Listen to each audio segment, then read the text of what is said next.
Chapter है 7 उसका part 2। ठीक है, देखिए कल तक हम पढ़ रहे थे विजयनगर में एक ऐसा प्रतापी शासक जिसका नाम था कृष्ण देव राय। हम उनके बारे में पढ़ रहे थे कि उन्होंने इतने प्रतिभाशाली थे, वो इतने प्रतापी शासक थे जिन्होंने कई युद्ध किए और सभी युद्धों में उन्होंने विजय प्राप्त की, कई साम्राज्यों को उन्होंने जीता। तो आज हम उनके आगे बारे में पढ़ेंगे, क्योंकि लास्ट अपना जो टॉपिक था जल प्रणाली। जल प्रणाली में उन्होंने परिवर्तन किए, किस तरीके से उन्होंने जल की निकासी नगर के अंदर प्रवाहित की। ठीक है, तो आज हम उनके आगे के प्रोसेस के बारे में पढ़ते हैं कि उन्होंने और क्या क्या चीजें बनवाई, क्या क्या विराटनगर में कुछ नया किया। ठीक है, देखिए सबसे पहले कृष्णदेव राय उन्होंने कई मंदिरों के निर्माण करवाए। कई उन्होंने जब विराटनगर में ज़्यादातर देखा जाए तो मंदिर काफ़ी मात्रा में मिले हैं, अप्रोक्सीमेटली 65 समथिंग मंदिर वहाँ पर मिले हैं।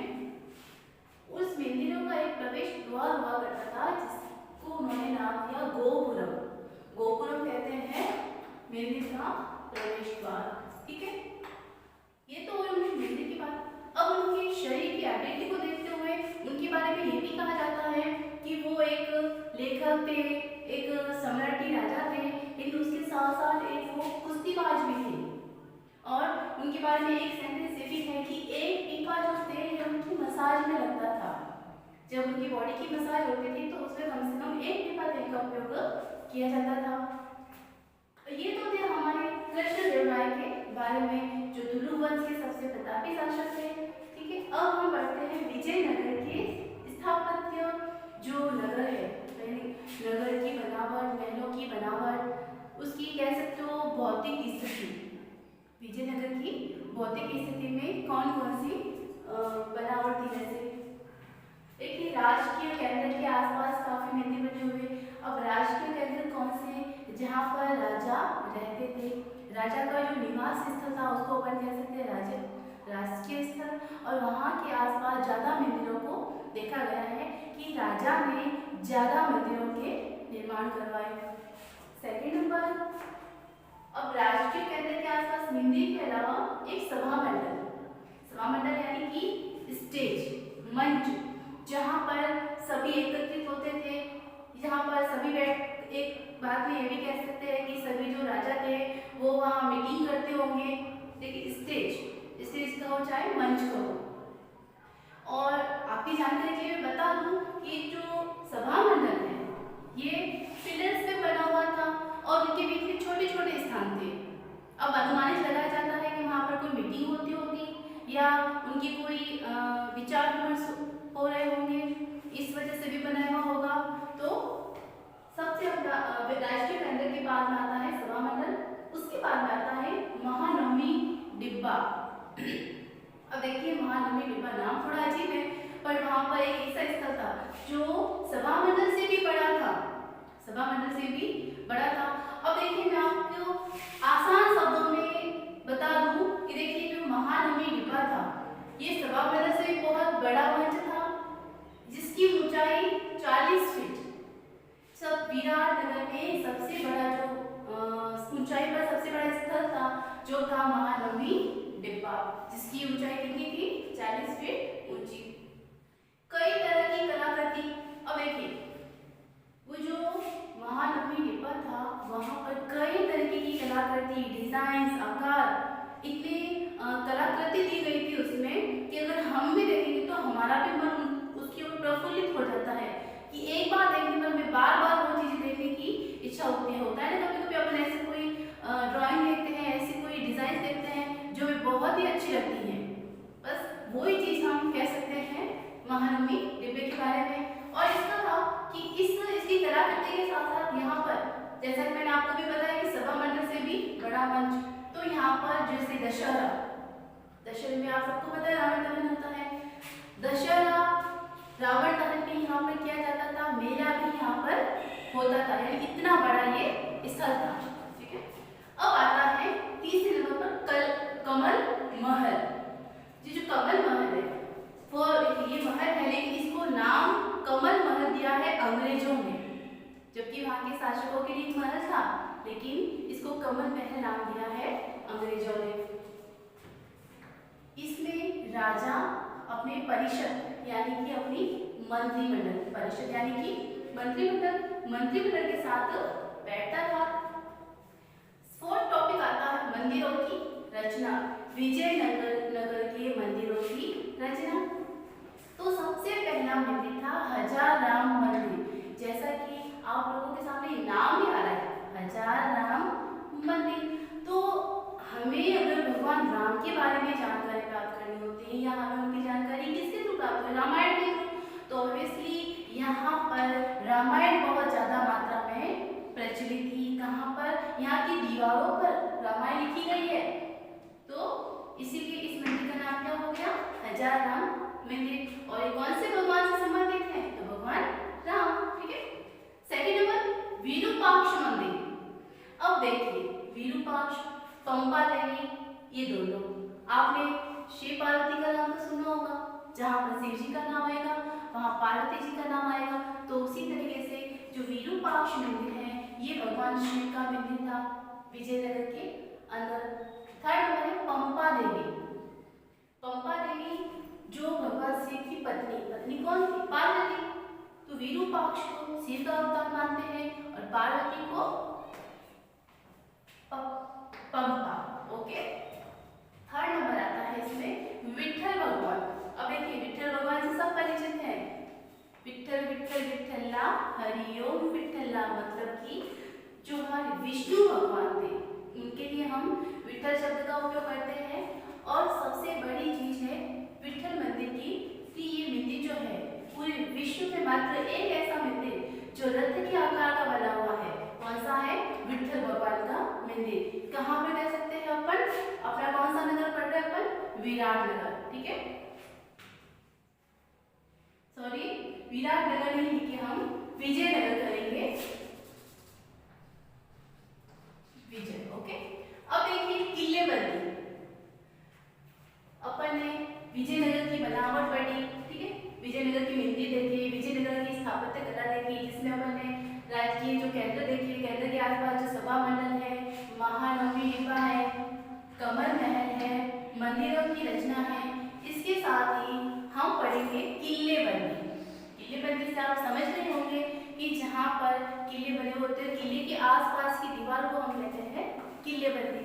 तो देखिए किलेबंदी की जो जानकारी है हमें विजयनगर में अब्दुल रज्जाक के द्वारा दी गई और इन्होंने इस किलेबंदी को 7 तरह से घेरा है, 7 तरह से घेरा है।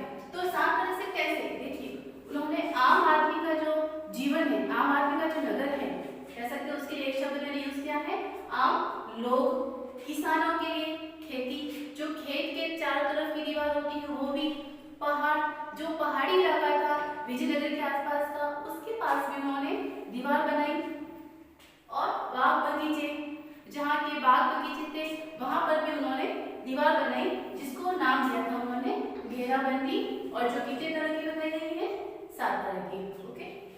अब देखिए किलेबंदी के क्या फायदे हुए। अपन कोई भी चीज के बारे में जब बनाते हैं तो सबसे पहले अपन उसका फायदा होता है, कोई फायदा कोई नुकसान दोनों होते हैं। तो इसके फायदे क्या थे, सबसे पहले शिल्पकला का प्रयोग, यानी इसमें वहाँ के जो कुछ व्यक्ति ऐसे थे जिन्होंने कलाकृति में बहुत ही एक्सपर्ट थे, तो उनको अपनी कलाकृति दिखाने का मौका मिला, तो कलाकृति का प्रयोग हुआ है। और सबसे मेन चीज बता दूं, वहाँ की जो दीवार है, अपन जैसे किसी दीवार बनाते हैं अपन कोई, तो उस दीवार को बनाने में अपन सीमेंट का उपयोग करते हैं, पर विजयनगर में सीमेंट के स्थान पर 2 पत्थरों को इस तरीके से जोड़ा गया कि उनमें सीमेंट लगाने की आवश्यकता ही नहीं हुई, और 2 पत्थरों को ऐसी आकृति में काटा गया कि उस आकृति के थ्रू ही वहां की दीवारें बनी। इसका सेकंड जो फायदा कह सकते हो, लाभ कह सकते हो, शहर और खेत की सुरक्षा। अब देखिए कोई भी पशु आता है या कोई भी बाहर से आक्रमण करने वाला आता है तो सबसे पहले वो खेतों पर आक्रमण करेगा, क्योंकि चारों तरफ क्या फैले होते हैं, खेत। खेतों पर आक्रमण होगा तो खेतों पर आक्रमण होगा तो सबसे पहले क्या, हमारे सारा अन्य जो फसलें हैं वो सारी नष्ट हो जाएगी। तो इससे हमें ये फायदा होगा कि हमारे शहर और खेत सारे सुरक्षित हो जाएंगे। सेकंड, बाहरी आक्रमण से बचाव। अगर देखिए थोड़ा सा सोचिए, विजयनगर की जो 7 तरीके से अपने घेराबंदी कर रखी है, तो कोई भी आक्रमण करने वाला आमतौर पे कोशिश करने पर एक बार तो वो विफल होगा ही, उसको बहुत कठिन परिश्रम करना पड़ेगा इस घेराबंदी को तोड़ने के लिए, है ना। तो इसके ये 3 फायदे हो गए, पर लाभ के साथ साथ इसका एक नुकसान भी था। वो क्या देखिए, नुकसान ये था कि वो अत्यधिक खर्चीली थी, क्योंकि 7 तरह की घेराबंदी करने के लिए वहाँ पर बहुत ज़्यादा पूंजी की आवश्यकता हुई और वहाँ के राजाओं ने पूंजी को बहुत ज़्यादा मात्रा में इसके ऊपर व्यक्त किया था। अत्यधिक खर्चीली प्रणाली कौन सी थी? जो 7 तरह की घेराबंदी। ठीक है, ये तो हो गई हमारे किले की घेराबंदी, ये हमारा 5वां टॉपिक। अब देखिए विजयनगर का पतन, ये आप भी तक हम सब ने विजयनगर के विस्तार के बारे में पढ़ा, उसकी स्थापना कैसे हुई, उसकी खोज कैसे हुई और विजयनगर में नगरीय व्यवस्था कैसी थी, वहाँ पर किलों की घेराबंदी कैसी थी, वहाँ पर किस किस के मंदिर थे। लेकिन अब सबसे जो लास्ट टॉपिक है अपना वो है विजयनगर का पतन कैसे हुआ। देखिए जिस किसी भी चीज़ की शुरुआत होती है तो उसका एंड होना वास्तविक है। इसका एंड कैसे हुआ? सबसे पहले तो कि जो कृष्णदेव राय थे, तुलु वंश के शासक, उनकी मृत्यु के बाद ही इस जो नगर की कह सकते हो इस नगर का पतन शुरू हो गया था, क्योंकि उनके जैसे प्रतापी शासक वापस विजयनगर में कोई नहीं बन पाया। सेकेंड इसका रीजन था तालुकोट युद्ध या राक्षसी तावड़ा युद्ध। सबसे मोस्ट चीज ध्यान रखना, इस चीज को आप अपने माइंड में सेट कर लेना, एग्जाम में बकायदा पूछा जाता है ये चीज कि कौन सा ऐसा युद्ध जो विजयनगर के पतन का कारण बना। तो मैं आपको एक जो अरिविद वंश का एक शासक था जिसका नाम था राम राय, उस राम राय ने एक चाल चली थी। उसने सोचा था, उसने मुसलमान सुल्तानों को उकसाया कि अगर उनसे युद्ध होगा तो शायद हमारे विजयनगर का कह सकते हो विकास होगा, लेकिन इसका उल्टा हो गया। उन्होंने जो सोचकर विजयनगर के मुस्लिम सुल्तानों को उकसाया था, तो उसका उल्टा होने की वजह से युद्ध हुआ विजयनगर के शासकों और मुस्लिम शासकों के बीच में, जो युद्ध कहलाया तालीकोट युद्ध या जिसको एक नाम दिया गया राक्षसी तावड़ा युद्ध, क्योंकि ये राक्षसी प्रवृत्ति से हुआ था। और यही सबसे बड़ा रीजन है कि विजयनगर का 1565 ईस्वी में विजयनगर का पतन हो गया। ठीक है, अब मैं आपको इस विजयनगर के बारे में एक महत्वपूर्ण बात बताना चाहती हूँ कि 1986 ईस्वी में विजयनगर यानी कि जिसको वर्तमान में क्या कहेंगे हम्पी को यूनेस्को की विश्व पुरातत्व स्थल में रखा गया। सबसे यूनिक बात है ये जो विजयनगर है। अब इसकी स्थापना आपने कब पड़ी थी? 1300, लेकिन हम्पी की खोज कब हुई थी? 1800। तो हमारी जो कह सकते यूनेस्को की विश्व पुरातत्व स्थल में इसको रखा गया कब? 1986 में।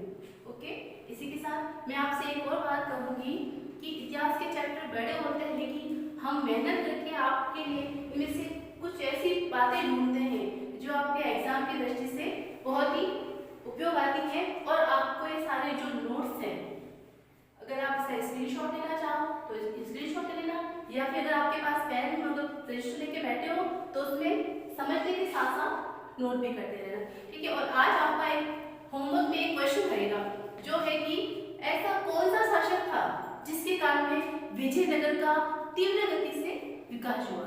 ठीक है, इसी के साथ धन्यवाद।